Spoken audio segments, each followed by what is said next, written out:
प्रधानमंत्री नरेंद्र मोदी इस वक्त मुख्यमंत्री और मुख्य न्यायाधीशों के सम्मेलन को संबोधित कर रहे हैं। सीधे आप देख रहे हैं। और समयबद्ध न्याय व्यवस्था का रोडमैप तैयार करेगा। मैं आप सभी को इस आयोजन के लिए हृदय से शुभकामनाएं देता हूं। साथियों, मुख्यमंत्रियों और मुख्य न्यायाधीशों की ज्वाइंट कॉन्फ्रेंस पहले भी होती आई है और उनसे हमेशा देश के लिए कुछ न कुछ नए विचार भी निकले हैं। लेकिन ये इस बार ये जो आयोजन अपने आप में और भी ज्यादा खास है। आज ये कॉन्फ्रेंस एक ऐसे समय में हो रही है जब देश अपनी आजादी का अमृत महोत्सव मना रहा है। आजादी के इन 75 सालों ने जुडिशरी और एग्जीक्यूटिव दोनों के ही रोल्स और रिस्पांसिबिलिटीज को निरंतर स्पष्ट किया है। जहां जब भी जरूरी हुआ देश को दिशा देने के लिए ये रिलेशन लगातार इवॉल्व हुआ है। आज आजादी के अमृत महोत्सव में जब देश नए अमृत संकल्प ले रहा है,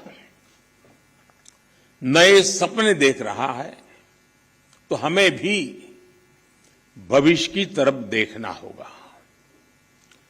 2047 में जब देश अपनी आजादी के 100 साल पूरे करेगा, तब हम देश में कैसी न्याय व्यवस्था देखना चाहेंगे। हम किस तरह अपने जुडिशियल सिस्टम को इतना समर्थ बनाएं कि वो 2047 के भारत की आकांक्षाओं को पूरा कर सके, उन पर खरा उतर सके। ये प्रश्न आज हमारी प्राथमिकता होना चाहिए। अमृत काल में हमारा विजन एक ऐसी न्याय व्यवस्था का होना चाहिए जिसमें न्याय सुलभ हो, न्याय त्वरित हो और न्याय सबके लिए हो।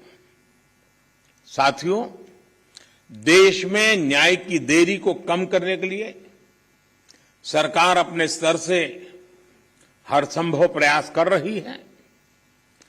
हम जुडिशियल स्ट्रेंथ को बढ़ाने के लिए प्रयास कर रहे हैं। जुडिशियल इंफ्रास्ट्रक्चर को बेहतर करने की कोशिश चल रही है। केस मैनेजमेंट के लिए आईसीटी के इस्तेमाल की शुरुआत भी की गई है। सबऑर्डिनेट कोर्ट्स और डिस्ट्रिक्ट कोर्ट से लेकर हाई कोर्ट तक वैकेंसीज को भरने के लिए भी प्रयास हो रहे हैं। साथ ही जुडिशियल इंफ्रास्ट्रक्चर को मजबूत करने के लिए भी देश में व्यापक काम हो रहा है। इसमें राज्यों की भी बहुत बड़ी भूमिका है।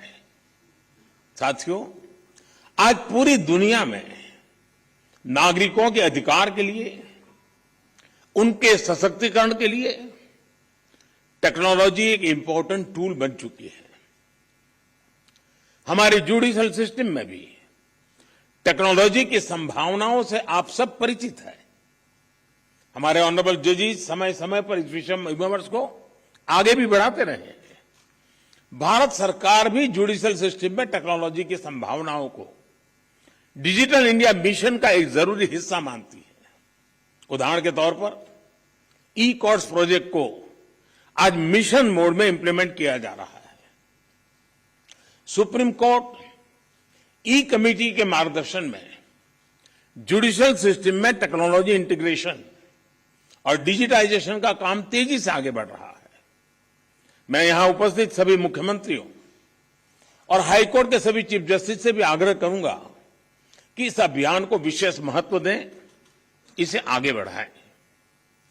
डिजिटल इंडिया के साथ जुडिशरी का ये इंटीग्रेशन आज देश के सामान्य मानवी की अपेक्षा भी बन गई है। आप देखिए, आज कुछ साल पहले डिजिटल ट्रांजैक्शन को हमारे देश के लिए असंभव माना जाता था। लोगों को लगता था, लोग शक करते थे, अरे ये हमारे देश में कैसे हो सकता है। और ये भी सोचा जाता है इसका स्कोप केवल शहरों तक ही सीमित रह सकता है, उससे आगे बढ़ नहीं सकता है। लेकिन आज छोटे कस्बों और यहां तक गांवों में भी डिजिटल ट्रांजैक्शन आम बात होने लगी है। ये पूरे विश्व में पिछले साल जितने डिजिटल ट्रांजैक्शन हुए उसमें से 40% डिजिटल ट्रांजैक्शन भारत में हुए हैं।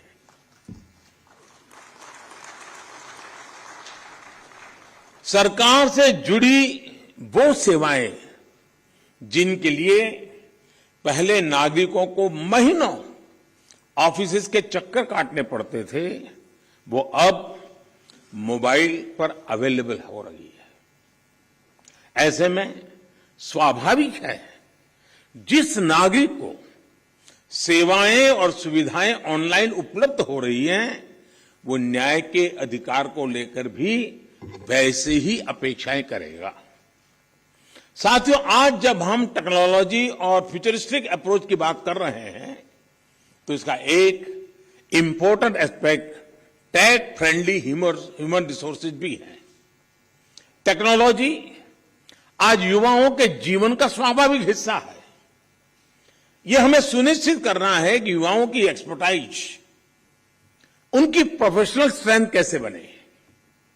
आजकल कई देशों में लॉ यूनिवर्सिटीज में blockchains, electronic discovery, cyber security, robotics, artificial intelligence और बायो एथिक्स जैसे विषय पढ़ाए जा रहे हैं। हमारे देश में भी legal education in international standard के मुताबिक हो, यह हम सबकी जिम्मेदारी है। इसके लिए हमें मिलकर प्रयास करने होंगे। साथियों, हमारे शास्त्रों में कहा गया है न्यायमूलम स्वराज्यम स्यात्, अर्थात किसी भी देश में स्वराज का आधार न्याय होता है। इसलिए न्याय जनता से जुड़ा होना चाहिए, जनता की भाषा में होना चाहिए। जब तक न्याय के आधार को सामान्य मानवी नहीं समझता, उसके लिए न्याय और राजकीय आदेश में बहुत फर्क नहीं होता है। मैं इन दिनों सरकार में एक विषय पे थोड़ा दिमाग खपा रहा हूं। दुनिया के कई देश ऐसे हैं कि जहां कानून बनाते हैं तो एक तो लीगल टर्मिनोलॉजी में कानून होता है, लेकिन उसके साथ एक और कानून का रूप भी रखा जाता है जो लोक भाषा में होता है, सामान्य मानवी की भाषा में होता है, और दोनों मान्य होते हैं। और उसके कारण सामान्य मानवी को कानूनी चीजों को समझने में न्याय के दरवाजे खटखटाने की जरूरत नहीं पड़ती है। हम कोशिश कर रहे हैं कि आने वाले दिनों में हमारे देश में भी कानून एक पूरी तरह लीगल टर्मिनोलॉजी हो, लेकिन साथ साथ वही बात सामान्य व्यक्ति की समझ में आए उस भाषा में, और वो भी दोनों एक साथ असेंबली में या पार्लियामेंट में पारित हो, ताकि आगे चल करके सामान्य मानवी उसके आधार पर अपनी बात रख सकता है। दुनिया के कई देशों में ये परंपरा है। अभी मैंने एक टोली बनाई है, वो उसका अध्ययन कर रही है। साथियों, हमारे देश में आज भी हाई कोर्ट्स और सुप्रीम कोर्ट की सारी कार्यवाही इंग्लिश में होती है, और मुझे अच्छा लगा सीजेआई ने स्वयं ने इस विषय को स्पर्श किया।